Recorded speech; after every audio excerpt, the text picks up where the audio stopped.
Hello hello मेरे प्यारे प्यारे विद्यार्थियों, आपका मेरे चैनल में स्वागत है। मेरे चैनल का नाम है रजनीकांत सिन्हा। ये यूट्यूब का चैनल है कि नहीं? तो हम जो है कुछ काम किए थे वेक्टर के बारे में, जिसमें से यही हमारा वेक्टर के 3 कंपोनेंट्स हैं। एक वेक्टर है और दूसरा वेक्टर है b1 b2 और b3। समझे? इसको ऐड कैसे किया जाता है इसका डेफिनेशन हम सिखा चुके हैं।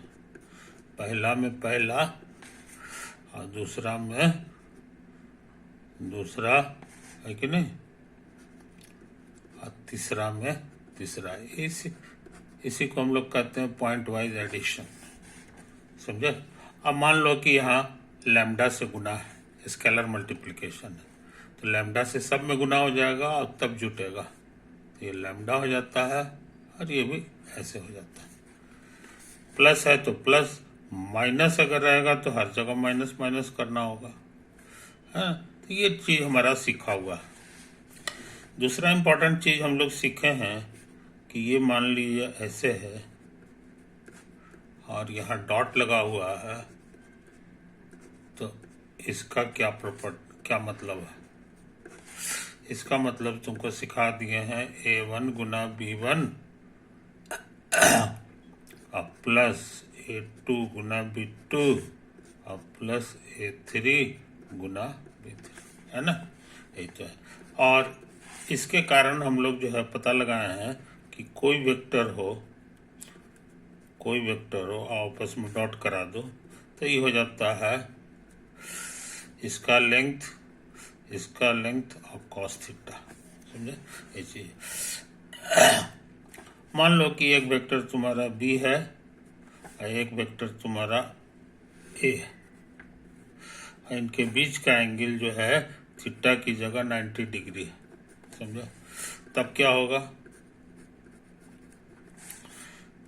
होगा a डॉट b? तब कहोगे इसकी लंबाई गुना इसकी लंबाई और कॉस ऑफ थीटा की जगह इतना। और इसका वैल्यू स्कूल में पढ़े हो या यहाँ भी पढ़े हो, कॉस 90 जीरो होता है, तो जीरो से गुना होके जीरो हो जाता है। तो हम लोग क्या सीखे कि परपेंडिकुलर अगर वेक्टर्स हैं तो उसके डॉट प्रोडक्ट जीरो होते हैं, है ना? तो जब भी जीरो आ जाए तो समझ लो कि दोनों वेक्टर के बीच का एंगल 90 डिग्री है ना? इसको कई लोग कहते हैं condition for perpendicular vector, condition for perpendicular vectors. समझे? अच्छे लड़के इस बात को याद रखते हैं। अच्छा, एक जरूरी चीज हम प्रूव करना चाह रहे हैं। इसका कहना है कि 3 वेक्टर है a, b और c, दोनों को क्रॉस कर दो और उसके बाद डॉट कर दो। समझे? तो ये तुमको दे देगा, इसके जो कंपोनेंट्स हैं वो पहले लिख लें, a1 a2 a3, फिर इसके कंपोनेंट्स को यहाँ लिख लो b1 b2 b3, फिर इसके कंपोनेंट्स को लिखो c1 c2 c3। इस डिटर्मिनेंट का जो वैल्यू आएगा उसी के ही बराबर हो जाता है। समझे? तो प्रूफ करना चाह रहे हैं, तो देख लो a क्रॉस b क्या होता है, याद कर लो। a का माने हो गया a1 a2 a3 cross b1 b2 b3। समझे? अच्छा, सिखाएं हम तुमको। ये एक वेक्टर देता है जिसके 3 कंपोनेंट होंगे।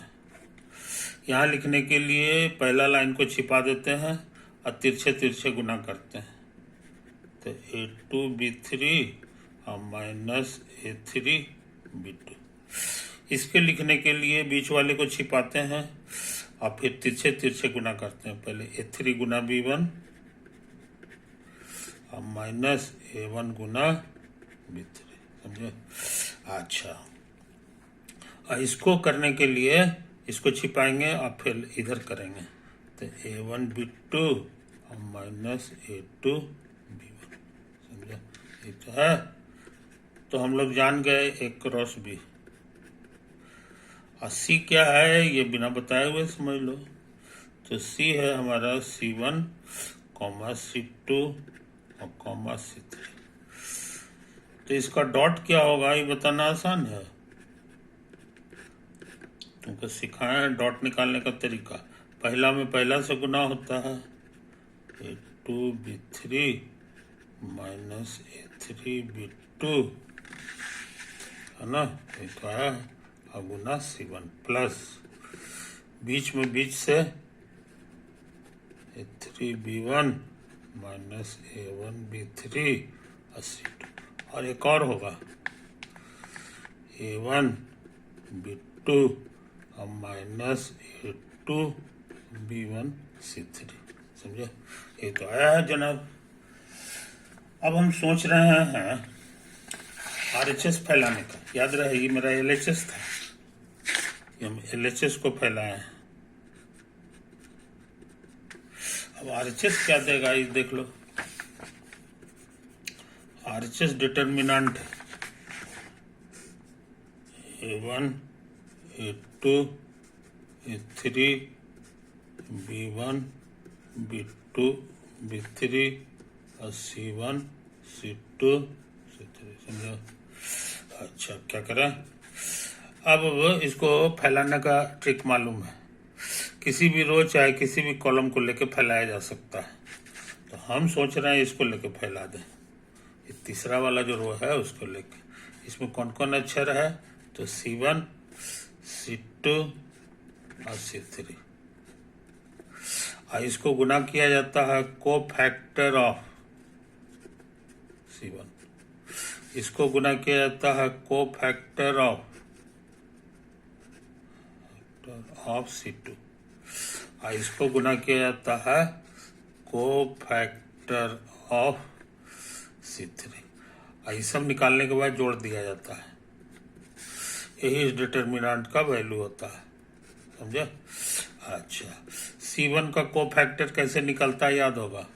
C1 का जहाँ है उसका रो और रो कॉलम दोनों छिपा देंगे तो हमको ये बचेगा। तो ये हो गया A2 A3 और B2 B3 बस। अच्छा ये है तुम्हारा C2 का को फैक्टर निकलता है, उसी तरह C2 को छिपा दो। C2 का रो और C2 का कॉलम छिप गया, अब ये दोनों बचेगा। तो ये हो गया डिटर्मिनेंट A1 B1 और A3 B3। और याद रहे इस प्लस का चिन्ह क्या होगा, प्लस माइनस प्लस माइनस, इसका माइनस होता है तो माइनस लगाना मत भूलना। C3 है ना, इसका को फैक्टर ही छिपेगा, ये छिपेगा। तो A1 A2 B1 B2, A1 A2 और B1 B2, इसका चिन्ह प्लस होगा, plus minus plus minus plus. अब इसको सिंप्लीफाई करो, तिरछे तिरछे गुना होता है, और माइनस A3 और B2। C1 लिखना होगा, C1 हम सोचते हैं इधर लिख दो। अच्छा ये हो गया माइनस, और को फैक्टर निकाल के C2 इधर लिख दो। ये हो जाएगा तुम्हारा A1 B3 और माइनस A3 B1 और अंत में हो जाएगा C3 A1 B2 और माइनस A2 B1। ये तो आया। अब जरा कंपेयर करें कि RHS भी इतना आया है कि नहीं। धीरे धीरे कंपेयर करो।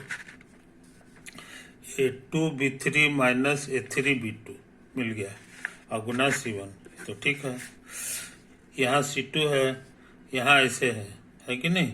A3 B1 तो माइनस अंदर जाएगा तो प्लस हो जाएगा A3 B1, और A1 B3 ये माइनस आ जाएगा, ये सही है ये भी। अच्छा अब इसको देखो, C3 इधर है, A1 B2 और माइनस, अरे यहाँ A1 B2 और A2B1 है, ये गलत छपा हुआ, ये B1 है। तो इसमें भी देखो एकदम से मिल गया, इसलिए साबित हो गया LHS बराबर RHS। प्रूव्ड। समझे? कोई दिक्कत? तो ये बहुत इम्पोर्टेंट जो है result,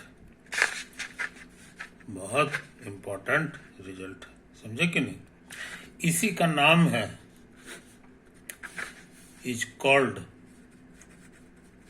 the scalar triple product. The scalar triple product of ABC। समझे? यही सबको बोलने की आदत है, तो हम लोग भी ट्रिपल प्रोडक्ट बोलेंगे। स्केलर ट्रिपल प्रोडक्ट क्या बोला है, इसी बहाने जान गए, कोई दिक्कत? अच्छा, अब सुनो एक और छोटी सी बात। अब हम निकालना चाह रहे हैं A क्रॉस B, ये वेक्टर होगा, और डॉट, ये C की जगह भी A लिख रहा है, C की जगह भी A लिख रहा है, तो हमारा यहाँ लिखा जाएगा A1 A2 A3 और B1 और B2 B3, और यहाँ फिर से A1A लिखाएगा। समझे? तो आ गया फ्रॉम एबव, एबव रिजल्ट।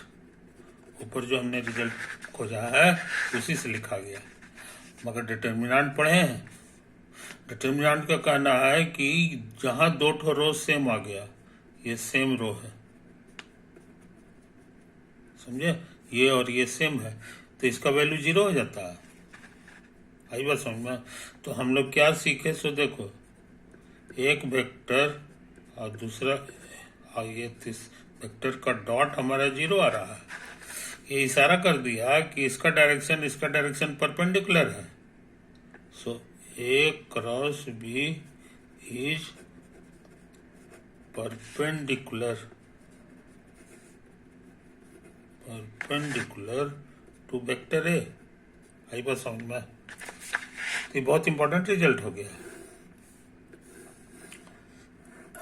उसी तरह B से करा दो, तो B यहाँ लिखोगे तो यहाँ सब जगह B होगा, तो ये दोनों फिर सेम हो गया, फिर 0 आ जाएगा। तो इसका माने कि ये B के साथ भी परपेंडिकुलर है। Similarly A cross B is perpendicular to B। समझे? ये भी हम लोग जान गए। अब एक छोटी सी बात सुनो, मान लो A तुम्हारा इधर है और B तुम्हारा इधर है, कोई दिक्कत? तो ये कागज जो है ये कहला जाएगा plane containing A and B, containing A and B। और ये एक ऐसा वेक्टर है A क्रॉस B जो इसके साथ भी 90 बनाता है और इसके साथ भी 90 बनाता है कि नहीं? तो ये देखने में कैसा होगा ये बताना आसान है, ये बताना आसान है, जरूर से ऐसा होगा, समझे कि नहीं? बहुत बुरा होगा तो अंदर के बजाय, ऊपर के बजाय ये कागज के अंदर होगा, है कि नहीं? नीचे की ओर होगा, लेकिन होगा इसी तरह से। तो यही डायरेक्शन शो कर रहा है A क्रॉस B का। किसका डायरेक्शन? A क्रॉस B का। ये होगा चाहे इसका नीचे वाला होगा, अब इसका फैसला नहीं किए हैं, लेकिन ये परपेंडिकुलर दोनों पे है। इसके साथ भी 90 बना रहा है और इसके साथ भी 90 बना रहा है। इतना ही नहीं,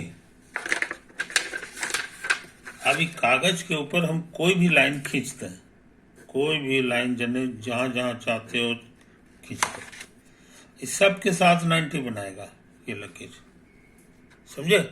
इसीलिए कहा जाता है कि ये जो लाइन है, ये जो वेक्टर है, ये normal to the plane containing A and B है, पूरे प्लेन के ऊपर जो है पर नॉर्मल है कि नहीं? तो हम लोग इस नतीजा को लिख लें, कंक्लूजन कि A cross B is normal normal माने perpendicular, perpendicular to the line नहीं, to the plane containing A and B, ये बहुत इंपॉर्टेंट रिजल्ट है, बहुत इंपॉर्टेंट रिजल्ट, समझे। तो तुमको सिखा दिए हैं कि नॉर्मल का डायरेक्शन दो तरह का होगा, या तो कागज के ऊपर होगा या कागज के नीचे भी हो सकता है कि नहीं। तो हम जानना चाह रहे हैं कि किधर है, किधर है कि नहीं। तो इसी को ध्यान में रखो और दाहिना हाथ को देखो। ए से बी की ओर अगर हम दाहिना हाथ को घुमा दें, दाहिना हाथ मेरा ये है, ऐसे घुमाओगे, ऐसे ऐसे घुमाओगे, ऐसे करोगे ए से बी की ओर, तो अंगूठा तुम्हारा जो है जिधर होगा वही डायरेक्शन इसका है, क्रॉस बी का है।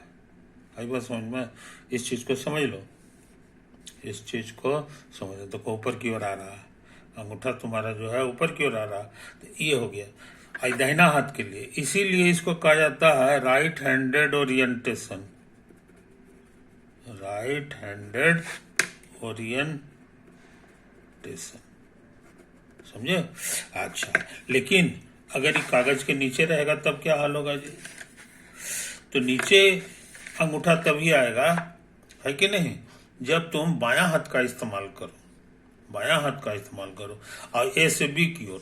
तो ए से बी की ओर के मतलब हो जाएगा कि ऐसे करके, है कि नहीं, ऐसे करके। हाँ, अब देखो तब अंगूठा तुम्हारा नीचे आ गया। ए से बी की ओर अगर हम पंजा को रखें, है कि नहीं, तो अंगूठा तुम्हारा नीचे की ओर चला जाता है। तो अब हमको फैसला करना है कि मेरा एक क्रॉस बी जो है वो राइट हैंडेड ओरिएंटेशन में है कि लेफ्ट हैंडेड ओरिएंटेशन में। इसमें से एक बात सही है, एक बात गलत है, तो उसी का फैसला करना है, उसी का फैसला करना है। तो ताकत लगा दो, A B, A cross B are in right handed orientation, orientation, है कि नहीं। और एक तो लिख रहे हैं A B, A cross B are in left handed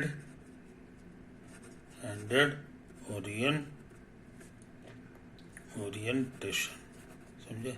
इसमें कौन सा सब बात सही है ये पता लगाना है, एक ही बात सही होगा। तो इसके फैसला के लिए क्या है तो समझ लो। इसके फैसला करने से पहले एक छोटी सी बात समझ लो। ये वेक्टर को पहचान रहे होगे, ये एक्स एक्सिस के डायरेक्शन में रहता है और ये वाई एक्सिस के डायरेक्शन में रहता है और ये जेड एक्सिस के डायरेक्शन में रहता है कि नहीं। तो X axis, Y axis, Z axis, इसके बारे में है कि ये हमेशा राइट हैंडेड ओरिएंटेशन में होते हैं, और इन राइट हैंडेड ओरिएंटेशन, समझे। एक तो है, ये पक्का बात है, ये पूरी दुनिया का कन्वेंशन है, कन्वेंशन। अगर नहीं है तो हम लोग अपने आप उसको सुधार लेते हैं। आईजे के को हम इस तरह रखवे करते हैं कि हमेशा राइट हैंडेड ओरिएंटेशन में, समझे कि नहीं। एक चीज समझ लो, इसको समझाने के लिए ऐसे समझ लो, यही है तुम्हारा एक्स एक्सिस, ये है तुम्हारा वाई एक्सिस, ये परपेंडिकुलर है, एक्स ऐसे घुमाओगे तो अंगूठा ऊपर की ओर आएगा, है कि नहीं। ये कागज के ऊपर की ओर है जेड एक्सिस। यही फोटो हो गया राइट हैंडेड ओरिएंटेशन का। हाँ, नीचे की ओर करते तो वो लेफ्ट हैंडेड हो जाता है। तो यही फोटो होता है राइट हैंडेड ओरिएंटेशन का, समझे कि नहीं। दो ओरिएंटेशन होता है, इसी में से एक तो सही है, एक तो गड़बड़ है। पूरी दुनिया में हम लोग राइट हैंडेड ओरिएंटेशन ही लेते हैं। तो अब इसकी बारी है कि नहीं। तो इसका फैसला कैसे होगा सो समझो, इसका फैसला कैसे होगा सो समझो। एक आई की जगह ए है, जे की जगह बी है, और ये है तीसरा इतना। तो हम लोग जरा सा देख लें कि ए क्रॉस, इसको आई मान लेते हैं, तब क्या हाल होता है। पुट ए बराबर आई और बी बराबर जे, है कि नहीं। के हमारे लिए हो जाएगा नहीं, बस हो गया, इसमें तो सी है ही नहीं। इसका मतलब होता है जी, पहला घर 1 और 0 0। इसका मतलब होता है दूसरा घर 1 0 0। अब हमको आई क्रॉस जे निकाल लेना है, समझे, कोई दिक्कत। तो ये कैसे निकलता है सो समझ लो। आई का वैल्यू भरो और क्रॉस जे का वैल्यू, है ना। क्रॉस करने का ट्रिक मालूम है, ये 3 गो नंबर देगा, तेजी से ये छिपा देंगे तो 0 गुना 0 और माइनस 0 गुना 1, ये छिपा दो। तो पहले इधर से 0 गुना 0 और माइनस 1 गुना 0,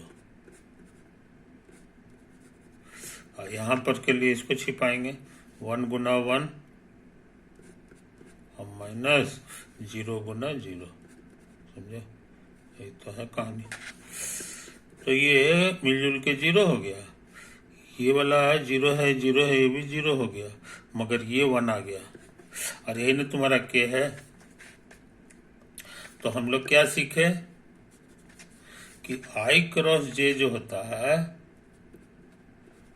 ये हमारा के हो जाता है।